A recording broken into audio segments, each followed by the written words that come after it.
La pandemia de COVID-19 puso en situación límite a los habitantes del planeta Tierra, tras 70 años de relativa tranquilidad en el mundo.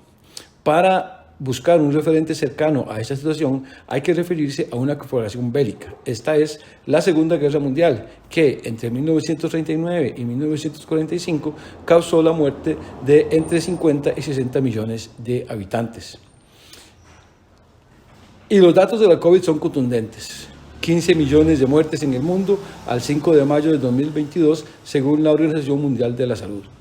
Eso sin contar con hospitales abarrotados, una economía en total desaceleración, cierre de fronteras, turismo en cero, empresas quebradas, aumento exponencial del empleo y la pobreza y un largo etcétera que incluye aspectos sociales y psicológicos. Tal ha sido la magnitud de la pandemia de COVID-19 que los académicos comenzaron a reflexionar si ya se puede interpretar como un cambio civilizatorio en la historia de la humanidad. Dado este gris panorama, se tiene la idea de que la pandemia de COVID-19 es un fenómeno inédito en el devenir del ser humano en su andar por estas tierras. Para ello se impone hacer un recuento rápido de episodios similares, algunos de mayor cantidad de muertes y destrucción. Empecemos por la peste negra, también conocida como peste bubónica, y que fue transmitido por las ratas y asoló la Europa medieval entre 1347 y 1351. Condenó a muerte a unos 100 millones de habitantes, pues se estima que antes de su aparición en el viejo continente habían 450 millones de personas y tras su paso solo quedaron 350 millones de habitantes. Por supuesto que estas cifras son estimadas, dado que en aquella época no se contaba con los avances tecnológicos de hoy en día. Se tiene noticia de que esta enfermedad apareció en Crimea, un territorio que hoy está en disputa entre Rusia y Ucrania, dos países que de por sí están en guerra. Pronto se propagó por toda Europa. De Constantinopla pasó a Italia, luego al Mediterráneo y al norte de Europa, Escandinavia y Rusia. Su paso fue dantesco por todos los países que llegó, pues en algunas ciudades la población pasó a la mitad. En económico se redujo la producción y el consumo hasta alcanzar una recesión dramática, de la que jamás se ha tenido información en la historia.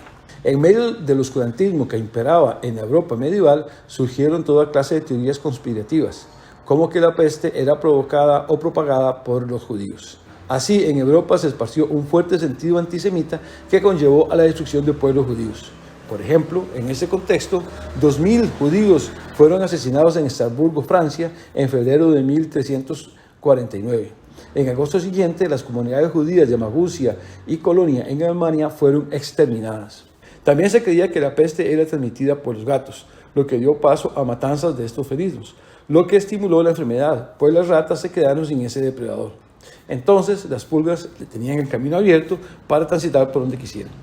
Durante esta peste se dieron muchas guerras y era común que los contendientes lanzaran por catapultas personas muertas pero infectadas de la peste hacia las ciudades amuralladas con el objetivo de infectarlas. Se calcula que la vieja Europa necesitó 80 años para volver a índices similares a anterior a la peste. En Asia, China fue severamente atacada por esta enfermedad y aunque las cifras aún son imprecisas, se estima que en la ciudad de Hubei provocó la muerte de 80% de la población.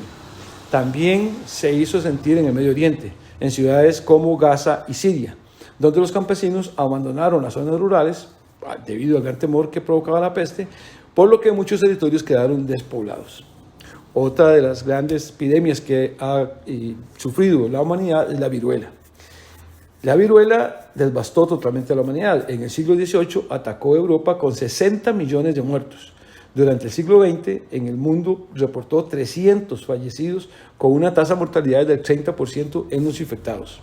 Aunque ya está erradicada del planeta Tierra, se cree que la viruela empezó en India o Egipto hace unos 3.000 años y pasó a Europa, donde causó muchos estragos, incluida la muerte de Luis I de España, llamado el Bien Amado. Este rey subió al trono el 15 de enero de 1724 y falleció 229 días después, lo que constituyó el reinado más breve en la historia de ese país, de España. Luego la peste llegó a América durante el proceso de conquista por parte de España y fue allí donde tuvo mayor efecto, pues los indígenas del Nuevo Mundo, nuestros ancestros, no tenían defensas para esta plaga. la cual les era totalmente desconocida, al igual que muchas enfermedades que trajeron los conquistadores españoles. En nuestro continente, la viruela causó 56 millones de muertes en 1520. Sus víctimas principalmente fueron niños y niñas. En México, por ejemplo, provocó la muerte del señor de Izalapa, hermano de Montezuma, quien era el máximo soberano de México Tenochtitlán, lo que hoy es México y que era el centro del imperio azteca. En Perú acabó con la vida del Zapa Inca Capac. Además, provocó la guerra civil que ocurrió justo antes de la llegada de los españoles a Cusco y causó un desastre demográfico en el Tehuantinsuyo, que pasó de 47 millones a 1.5 millones de habitantes. La viruela se mantuvo latente en todo el mundo y aparecía esporádicamente en cualquier sitio, hasta que una vacuna desarrollada en la antigua Unión Soviética consiguió su erradicación. El último caso conocido se presentó en Somalia, África, durante 1977.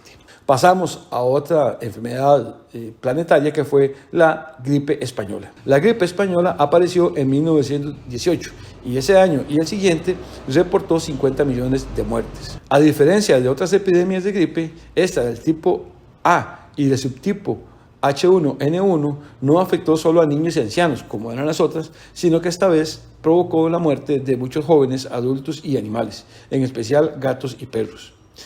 La gripe española surgió en Estados Unidos, ya fuese en Kansas o en Carolina del Norte. Todavía no hay claridad en esas dos ciudades cuál fue que empezó. Y además, lo patético de esto es que apareció durante, se desarrollaba la Primera Guerra Mundial, por lo que ese país y sus aliados censuraron toda información al respecto. O sea, no permitía que los medios de esos países en guerra informaran de que había una peste para no causar ningún problema ni inconveniente.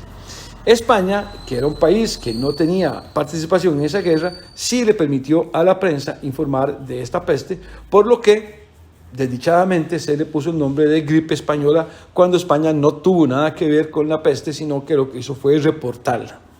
Finalmente tenemos la plaga de Justiniano, una de las principales pandemias de la historia, y castigó con especial severidad el Imperio Romano de Oriente o Imperio Bizantino, sobre todo su capital Constantinopla, aunque también se extendió por Europa, Asia y África entre los años 541 y 549. En esos años provocó la muerte de entre 25 y 50 millones de personas. Esto es entre el 13 y el 26% de la población estimada del siglo VI. Los investigadores concluyeron que es una extensión de la peste negra o peste bubónica.